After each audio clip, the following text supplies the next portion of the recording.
What's up, everybody? The Carman is on the scene tonight. Yes, episode number gazillion, real talk, and it's live now. And I'm coming at you from the RVA. Meanwhile, tonight's subject: consigning cars to car dealers. Is it a good deal or is it a scam? Is it bad for you? Can you make money? What kind of risk is involved?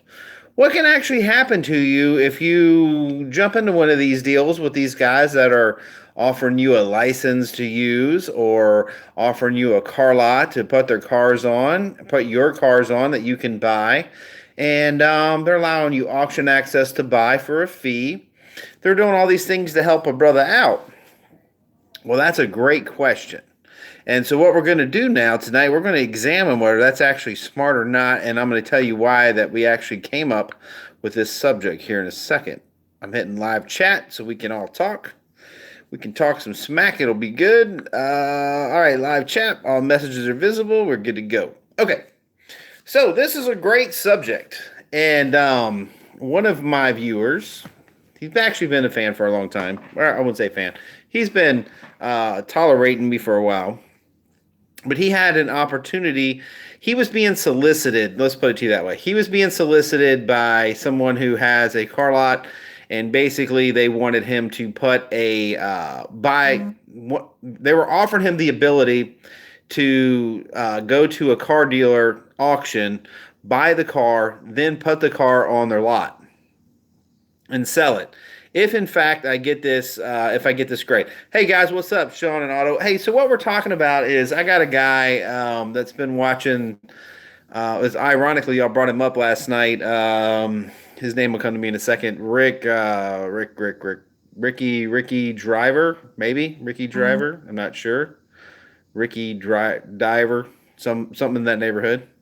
But anyway, so basically, and apparently he asked me to look into what I thought about the program. I couldn't really actually find anything on what the guy was actually offering the general public as far as, in other words, I'm not condemning him because I couldn't find information on it.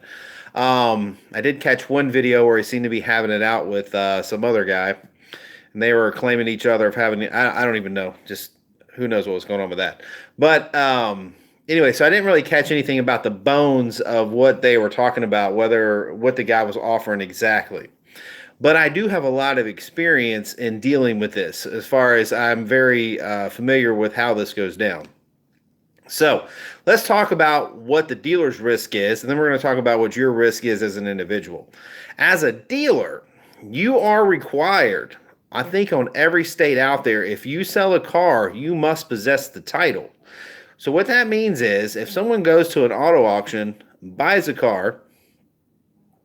Oh, okay. He's in car dealers and buy here, pay here. Okay. So I wasn't sure exactly what segment he was in. I just caught the question of buying cars from the auction under his license. And this is completely could be misconstrued. I'm not exactly sure what they're questioning me on here, but basically, from what I understand it, they were going to go to the auction. He's going to allow them auction access. They're going to front the money for the car. He's going to bring the car back to his car dealership, and they were going to sell it. Now, I don't know if they're talking about buy here, pay here, or if they're talking about cashing out. Regardless, and basically from what I understood is I'm sure that there's a fee involved, or at least a 50-50 split. I didn't get that in detail with it because that's kind of between the dealer and the person that's doing it, not really so much as, it's not really a standard deal. But generally speaking, it's pretty much the dealer always wins. The dealer are usually pretty much pick up 60-40, 50-50, somewhere around there. But then there's the tax liability. So, all right. All right, hold on. Hey, Jamie, first time live on your show. I've been binge watching your shows for the last few weeks. That's right, bro. That's how you get rich and famous. Actually, you'll never get famous or good looking, but you can make a hell of a lot of money. So the dealer does take the risk on this situation, except for the fact that he has the title to a car, because you can't do this unless you hold possession of the title. So as a dealer, you need to explain that to whoever's investing. The dealer has got a commercial bond that if you do not show up with a title an X amount of period of time, whoever's got a bond on you is going to have to write a check to pay for your bad misdeeds. So you are legally bound. That's why they make you have a dealer's license. That's why they make you have a bond. So right off the bat, the person that should be protected is the dealer. The dealer never does a deal unless he has the title. So any consignment of any course basically means the dealer owns the car. No matter who came up with the money, the dealer legally owns the car. So we all clear on that. Um, let's see. Dealer takes all the risks. Oh, that's the plan. Okay, you never own the cars. Who never? Oh yeah. So if you're the one fronting the money for the dealer, you don't actually own the car. You need it. You're not a car buyer. You're an investor in a small. This is a trust thing. You got to trust this guy you're doing business with. But back to the dealer. We're going to get into you as an individual, and I'm going to give you my aspects of this, and you will find out that I'm right on. So the dealer can do this. Now, when the dealer takes possession of this car, and he's going to have possession of the car, because if he gets audited by DMV or whoever else, if his floor plan, whoever, how this is going down, he's going to have possession of the car. It's going to have to be in his dealer's name, and he's going to have the title. The car and the title, the dealer must keep possession of. Period. End of story. Now, the dealer could let him drive it or whatever, but if the car is going to be sold, it's going to have to be sold from the dealer's lot. The guy can't just drive it home, sell it to his neighbor, and do the paperwork in the house. That's a big no-no in most states. I don't know of any states that would be very forgiving if you actually did that way. But we'll go ahead and let that slide right now. So the dealer, we know the dealer is protected. Now, what is the adverse effect if you're the guy that's being offered this? Hey, well, number one, let's look at some positives. One, you have auction access. So if you wanted to buy a car and you trust the guy and maybe you need it for family or personal use, great. Auction, absolutely. If you can get dealer access, rock and roll, baby, right in there and get you one. You'll probably get it cheaper than anywhere else if you're a little savvy on, you got to check them out just like any other time we talk about. But that's a good deal for you. I'm probably going to get you in there a little cheaper. Now, what about other benefits? Okay, well, it is a cash flow business. So let's say you could take $1,000, $2,000, $3,000, whatever, and you can make $1,500 on it. If you're splitting it with the dealer, it made $700. That's pretty good money. I would not ever put a buy here, pay here together program with anyone, period, under any condition, because there's no way to protect your liabilities. But that's not all that important. Oh, wait. S Corp. Okay, he charges a monthly fee for access and $200 title fees. And thank you for and who can make the S Corp and where should I go? Okay, we'll get back to that. You can go anywhere for an S Corp, but your CPA is where you go. Just go look for local accounts. He'll do it for you. Okay, so he charges a monthly fee for access of $200 and a title fee. Okay, fair enough. So we know what this guy down here does. Are we talking about the diver guy? He charges $200 a month, which to me is a reasonable amount. If you're going to go in and you're going to have access to the auction, I don't think that's unreasonable. It's just not. And plus he has to put up with other stuff too. Like if he's giving you a dealer tag, depending on what he's actually giving you to get in with, and if he's letting you use his floor plan, or if you're just having to use your cash when you're at the auction, he takes on some liability. So $200 a month for access isn't bad. He's not killing you.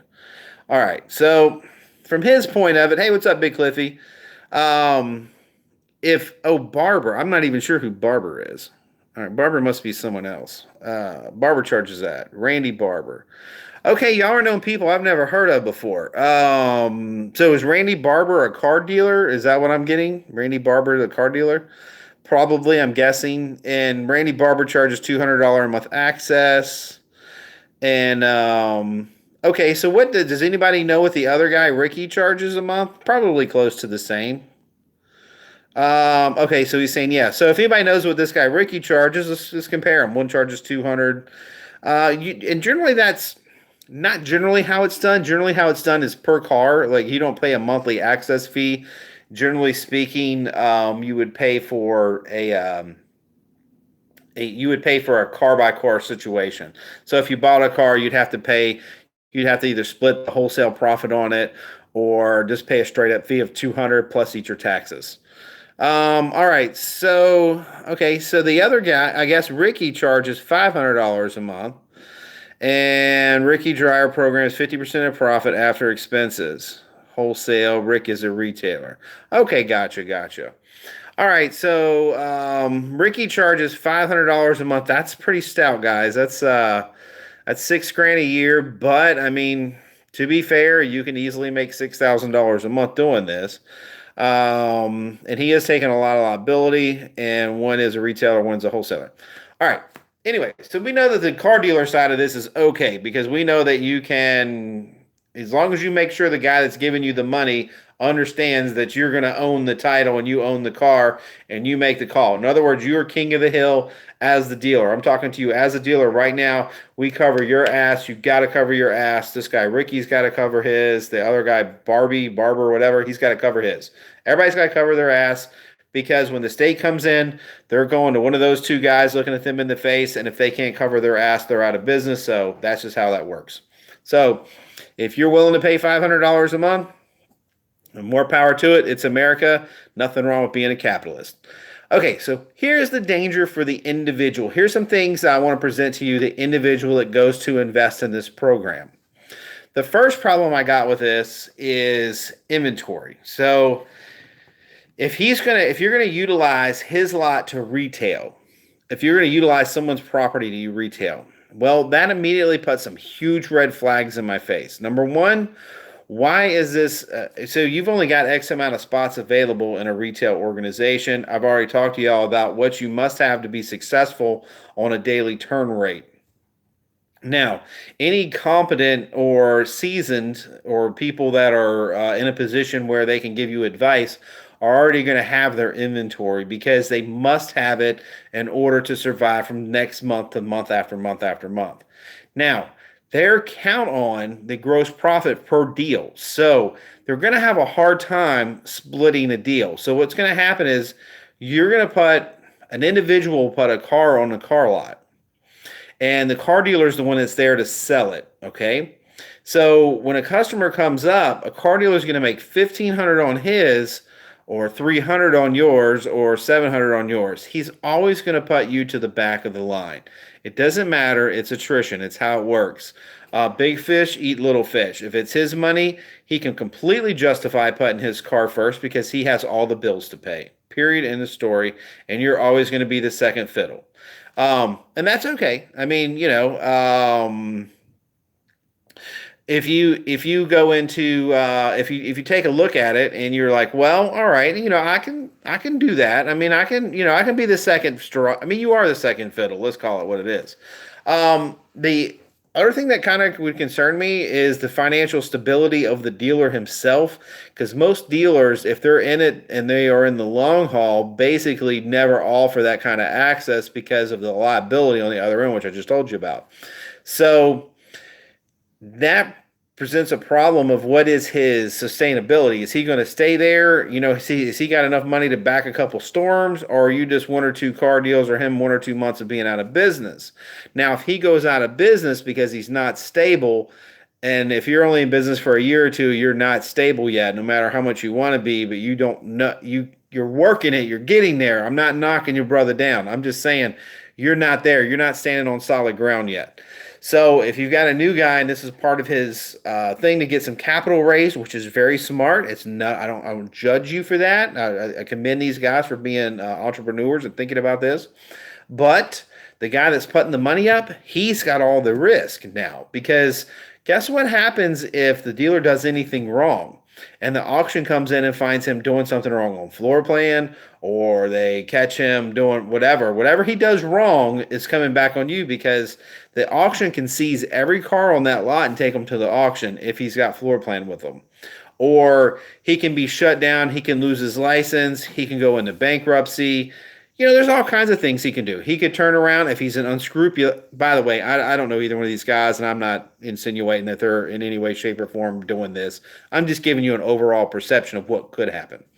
But if a guy files bankruptcy, or maybe he's just a POS and he takes you get a $10,000 car, you're running through and he is sitting there. he can run it through the block, and guess what you can do? Nothing. You can sue him in civil court. That's it. And at the end of the day, you can get a judgment. That's it. It's not, you can't get him for grand theft auto because he didn't steal his own car. You can't get him for fraud because he bought his own car. The best you can get him for is you can take him to court if you have a solid contract between you and him of how it is. But other than that, you have nothing protecting that money.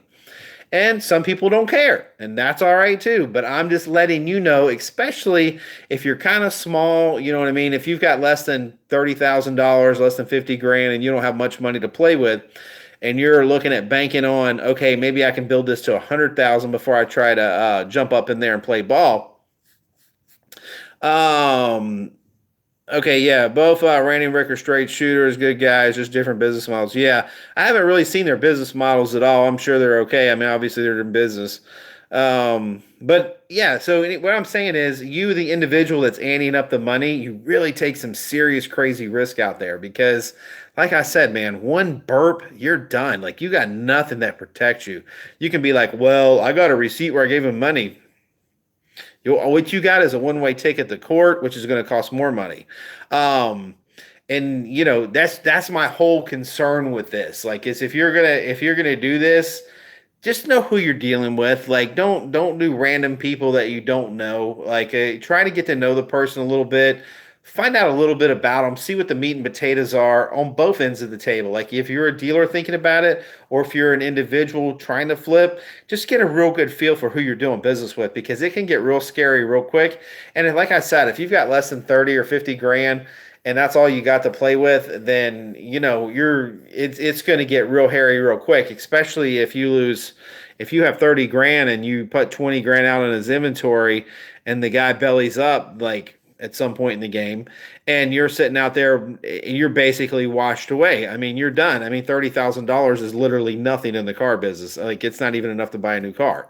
But you can stock decent, used cars with that. But you can put yourself out of business and financially destroy yourself betting on the come, which is, hey, this dealer I think is a good guy. He ain't going anywhere, but believe none of what you see, half of what you read, and then fact find past that. So you just keep going and you get a good, comfortable feeling about it before you jump into that, because these are things that can happen. Now, I don't know about these two guys, maybe they've been around for 5 or 10 years. I have no idea. Maybe they got a track record of doing this business model where they, lease out the whatever, or they let you have that opportunity. In that case, you've got a track record to stand on, then it's not quite as risky. But just walking up to some guy that just opened up and being like, hey, man, I'm going to bring you some cars. You want to sell them? Whoo, scary stuff, scary stuff, scary stuff. So as far as I'm concerned, I think it's good. I think it's something that we all can appreciate and we can all profit from. But at the same time, I want you to keep both your eyes open and I want you to protect that wallet. And also, I would caution you to go in too deep. I would say, until you really get to know someone, I would definitely suggest starting small. Even if you've got plenty of money, start small with them. There's a few things that we really want to get into, which is, hey, how long does it take to get my money once we're funded? How hard is it to communicate with this guy? You know what I mean? How available is this person when I need to get in touch with them? All those things come into effect when stuff hits the fan and the shit hits the wheel. You need to know that whoever you're in bed with, you can count on. And if you can't count on them, you need to keep on huffing. You don't just keep your money. You're better at much ahead. It's not worth the stress. But if you've got people that you trust and you're an investor or you're a car dealer and y'all trust each other and you can count on each other, man, it can work out great. It'd be a great thing. I just would caution one side versus the other. I'm the devil's advocate here. I'm just telling you that it can go really bad really fast, or it could get really good and stay good. You'll never get really wealthy working off somebody else, but you can make a good living. I don't want to knock it because it is an income source. I took on a buyer to help invest in inventory, but I'm thinking floor planning would have been better. So I'm applying for AFC. It's processing. Yeah, AFC is okay. I hate floor planning, but when you're small and you're getting started out, floor planning is kind of the way to go. Versus splitting half your profit, versus that sort of thing. And because some reason people they don't realize, like most people, dude, if you wanted to make $1,000 a month in passive income through the stock market, I mean, literally, you'd have to have $300,000 invested, and in very safe stock to make yourself, say $20,000 a year.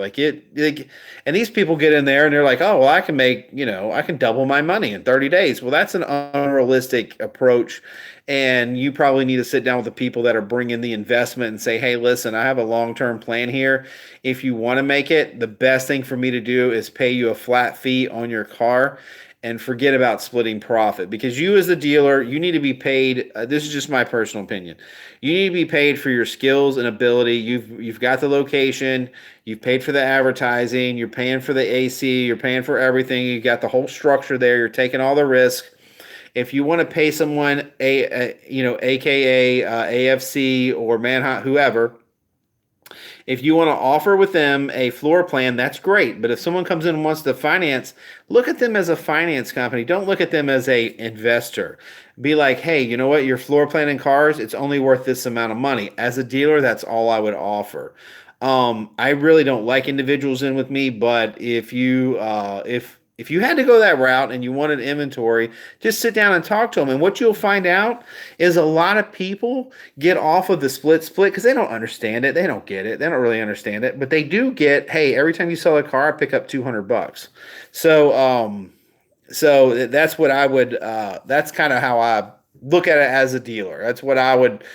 And most people that are bringing money to you to invest, they're going to be okay with that. If you can turn them over, I don't know, let's just say you're paying a couple grand a car, but this guy can make $200 per flip, and he does it 4 times a month. I mean, he's making $800 on $4,000 or $5,000. Dude, shit, that's ridiculous. That's a huge return.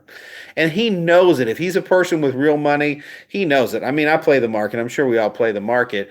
And sometimes, and some days I do really, really well, and some days I don't. I mean, it's just like no one knows the real answer to it. We hope, we guess.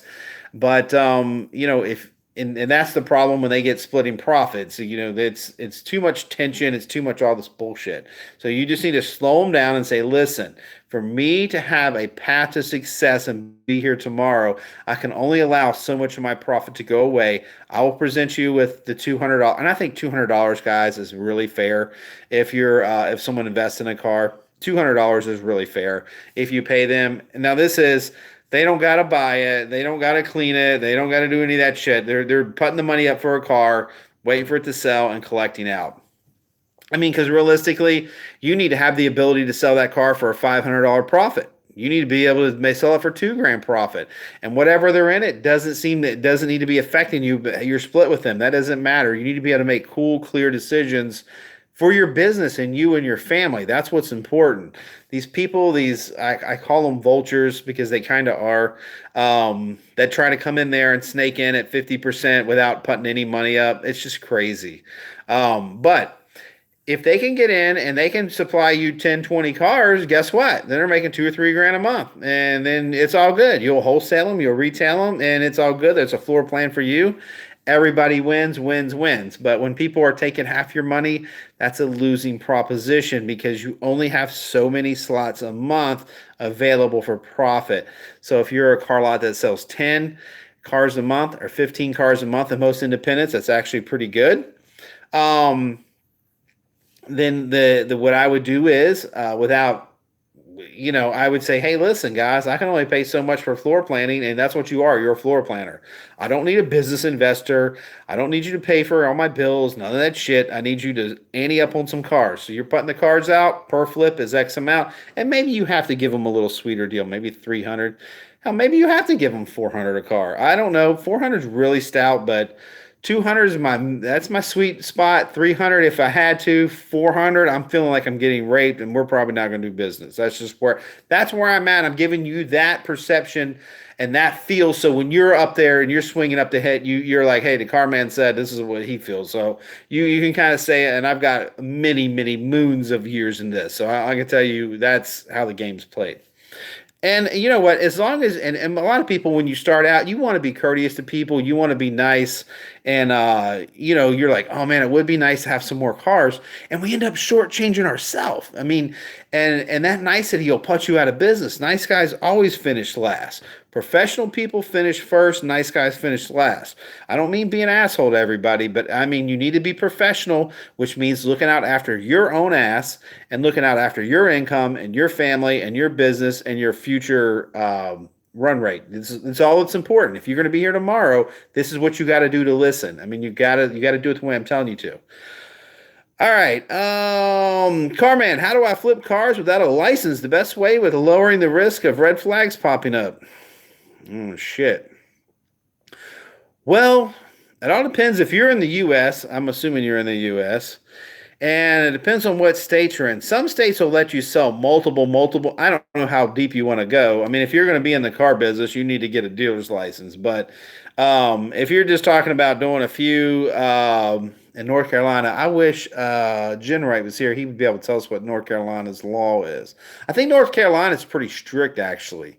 I think the only way in North Carolina you can do it legally is to either A, license up, or B, I don't think it's that hard to get a license in North Carolina. I don't think, but check into it.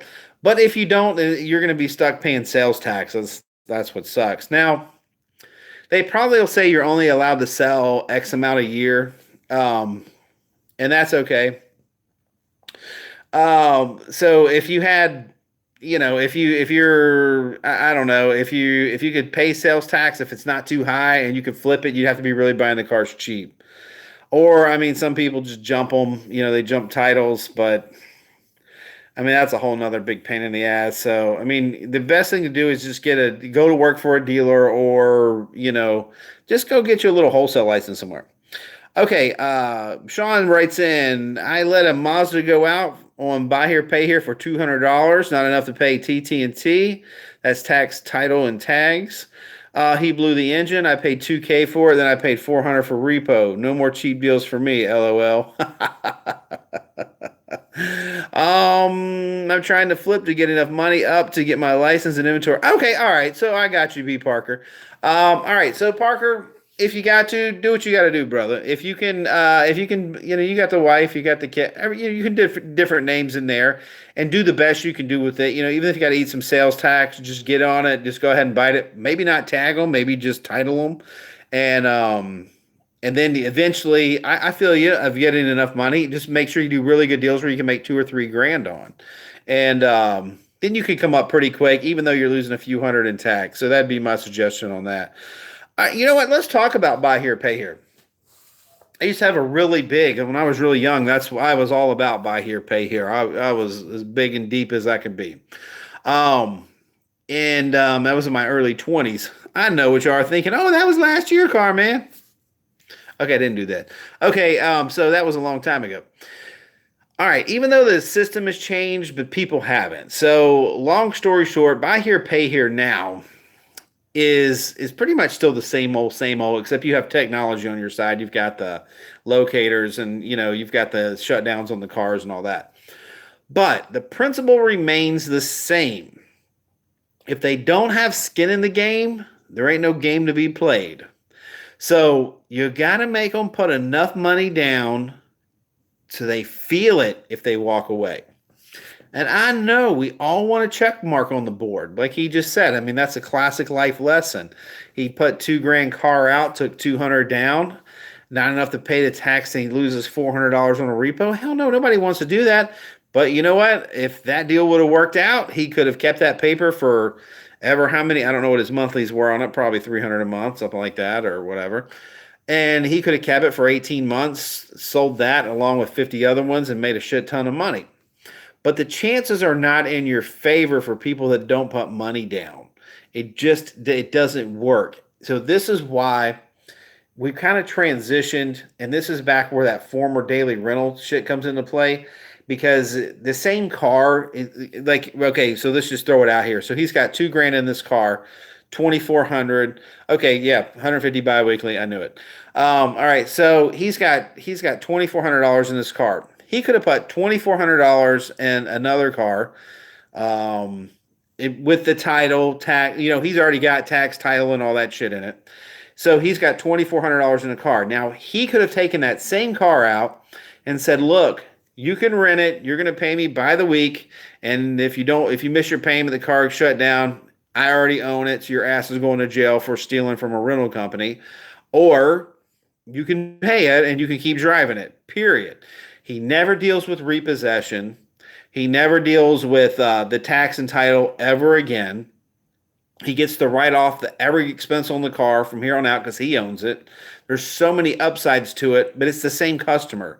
But instead of letting them title it in their name and being an owner, they're going to be a renter. And once the renter gets done paying, then he can buy the car for a little bit of nothing after you've made what you would have made toe to toe. Now, at the end of the day, you can't take a bunch of rentals and sell them to a finance company for one big check. So that's the downside of that. But you're going to make a shit ton more money and you're going to live without any headaches. If you just bite the bullet up front and, you just tag them and rent them out. That's what I would do. And make pass the savings or pass the insurance cost on to the customer. Just do it. Do it to it. And if you don't want to, or if you found the right deal and the guy's like, "You're going to do it, no problem. Collect a down payment or the tax and stuff to do that car as a rental, to make it for him." And that way you can alleviate some of your cost up front. That's just my feeling on it now. I really got a bad taste. No, I shouldn't have a bad taste. I made our first time we sold paper. It was amazing. It was amazing. I was in my early 20s and we did 6 digits. It was crazy. Check right off the bat. And, it was an amazing experience. But now that I'm a little wiser, a little smarter, I'd have probably, instead of taking a check for 300 grand, I'd have kept it and drained it for the whole million that had coming to me. And that's what to help the working poor get transportation. Yeah, I feel you. I feel you, Sean. And there's nothing wrong. There's nothing wrong with helping that market. And there's nothing wrong with being in that market, being in the buy here, pay here, the low end of it. I'm just saying in a cost-effective side of ways and a cost-effectiveness of you being able to put the car out, you're already going to eat the tax and tag, and you're already going to eat basically the cost of the car. So you can do the same down payment, except if it goes awry, you already own all the shit and you get all the benefits of the write-off. That's basically where I'm at on that. Yeah, Autobuff says, yeah, I like that idea. Of course, it's smart, guys. I'm telling you, I've done this for years and years and years. That's the evolution of where the buy here, pay here ends up. Because you got to think of it like this. You got these cars for sale. All right, if the guy comes and buy here, pay here, right? He's going to show up. Hey, I really want this car. Okay, great. We want to make your family. You go through the checklist. He's your buyer. You're going to put him in the car no matter what, right? So go out there and just when you leave and you do the title work, it's in your name, not his. Because now we've already saved the repossession fee. And now we don't have to worry about, are the tags done? Is it got insurance on it? We ain't got to worry about any of that shit now. Now we're covered from here on out. Because these are high-risk customers. They're not bad people, but they are high risk. So if we can take some of that liability out and we can take some of the risk out of collecting the money because now it's your car, you can have a GPS on it and you can have a shutdown on it, then it makes it easy to collect. And then you just retrain them. Like you make them reprioritize you being the first payment they make. Easy greasy. Nobody's going to have a problem with that. All right, guys, got way off base. We always. No, Virginia, my man, Virginia. How do you start the rental thing? Real easy, dude. Just call and get you an insurance quote. You can rent one car if you want to. It's no problem. And you can rent sometimes you can do 3 or 4 or 5 or whatever. You can do it one car at a time, and you can do it for the right customer. You don't got to do it for all of your customers. You don't got to turn all your cars into a rental. Just start one at a time and expound on that. Right now, buy your payer. If they don't pay the first 2 payments, I just cancel the sale before I take it to the Yes, okay. So I feel you, Sean, except let me tell you what the liability of that is. Once you take this is just if you get into court, and I've litigated for franchises my whole life. So here, once you get into court, if they have a buyer's order bill of sale that says they bought the car, and I think you understand what I mean, like they took delivery, If they signed a buyer's order and took delivery, and the only way they're going to take delivery is if they sign a buyer's order, we all know that. So if they do, you are required to title that car and tag it. They have a legal right for you to do it. And I'm not saying it's right. I ain't saying it makes any sense, but they have a right to do it. In other words, you could say, hey, here's your buyer's order. And you could put them in the street and they can not show up with a down payment. And guess what? You're going to have to go through the repossession process if they're smart and they go down to their DMV or whoever is the overseeing factor there. And guess what? Once the complaint's filed, you can't touch them. You're going to have to do the tax and tag. You're going to have to do the title. You're going to have to go through the proper procedure for the repossession, the whole 9 yards.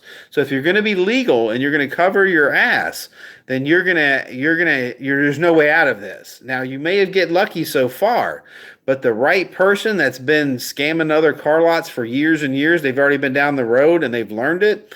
Then guess what? It's only a matter of when you get burned, not if you get burned. It's gonna happen.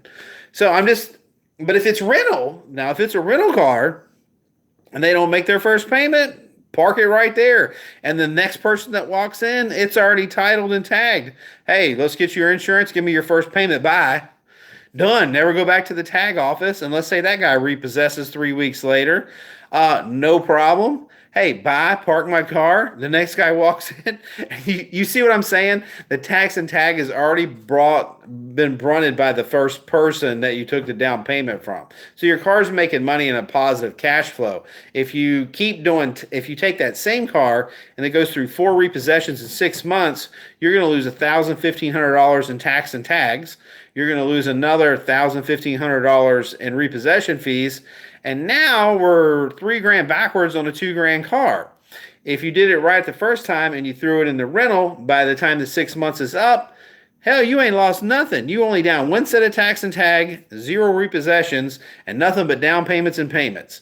So that's why it's so important when you're dealing with high-risk customers. The only reason that you would do buy here, pay here, the only benefit to buy here, pay here ever is going to be that you have an idea that you're going to take a cluster of loans that you put out on book. Like if you take 200 loans that you've got out on the books and you contact a company like American Finance, whoever's buying paper at the time, and you sell them that secondary paper, and they write you a check for 60% or 40% with a 90-day clause. Anybody that comes back, you eat it or whatever.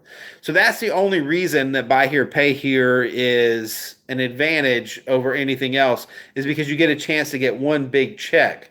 But if that's not your goal, then it's ridiculous to do because you'll just keep redundantly spending money. Repair costs scare me though. And you know what? That is a fairer thing. But guess what? If a car breaks down on a high-risk customer, guess what he does? He tells you to come pick your car up. You've lost nothing. They're going to beat that rental car. Yes, and they're going to beat that buy here, pay here car too. It doesn't matter. That customer is that customer. Either you got a good running car that they can go beat the shit out of that you can keep recycling, or you're going to have a dead soldier within days. Trust me, trust me, trust me. It doesn't matter what state you're in. None of it matters. It's always the same. If you get somebody that gives you $500 down on a car and they drive it home, they blow the head gasket, they're going to be like, come get this car. I ain't paying for it. Period. If they drive home and the wheel stops turning, the brake locks up, they're going to cuss you out and they're going to tell you they ain't paying for it.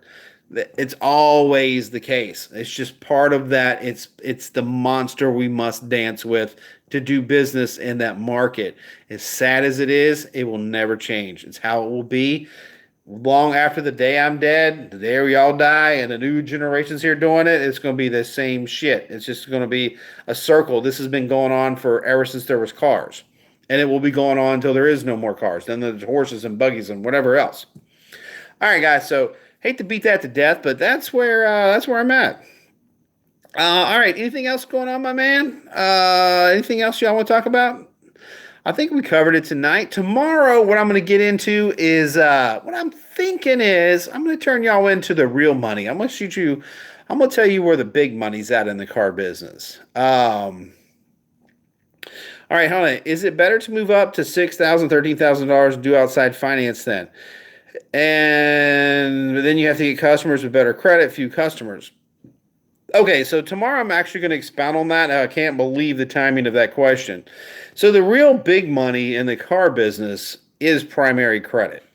And I'm going to teach you how to tap into that tomorrow. That's what we're going to get into. This is for if you really want to get into big money. This is what you're going to have to do to progress it. I'm not saying you can't make one hell of a living on the low end of this thing. I mean, if you can buy $800 cars, clean them up, flip them for $2,000, you can do that all week long. Anybody can make 20, 30 grand a month doing that. It's just no brainer. Buy here, pay here is a losing proposition unless you got a ton of money. Eventually, it's going to put you out of business because you keep getting the same redundant costs. You put a car out, you eat the tax and title, you eat the repossession fee, it comes back, then you have to recondition it, and then you keep repeating, and eventually the car that is you're in it for so much it doesn't matter. Okay, but you could, if you were really selective on the cars you were putting out, if you put a little bit nicer car out and you really were good at collections, you could make a successful model out of buy here, pay here. So, all right, it can be done. And there's the other cars out there in that 3 to 5,000 range. There's high-end cars. There's all kinds of specifics that we can get into, trucks, whatever. But tomorrow we're going to get into primary buyers. Primary buyers is where the huge money is at. Yeah, trade out for a different car. You'll be really expert at rentals by the time this is done. What we do with the refunds if car breaks midweek when they have already paid ahead? Just give it back to them. The $50, $60. And what you'll find out is you get to know those cars, and you're gonna know what's there. You're gonna know whether you got a shithead driving your car or if it's just the car.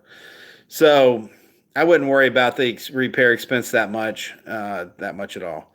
All right, trade out for a different car. Yeah, definitely. Keep them happy. All you're caring about is the $300 a month, right, guys? We want $300 a month times how many customers can we get in our back pocket? That's what we're after. Okay, meanwhile, back in the Hall of Justice, tomorrow is coming. It is Friday. I'm ready for the freaking weekend, baby.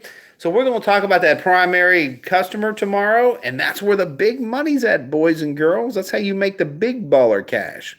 Meanwhile, we will see you tomorrow. Peace and love from the RVA. Smash my Amazon button at their homepage and go buy some shit. That's what I need y'all to do. Go buy some stuff. All right, peace out. Wait a minute. Hit the wrong button.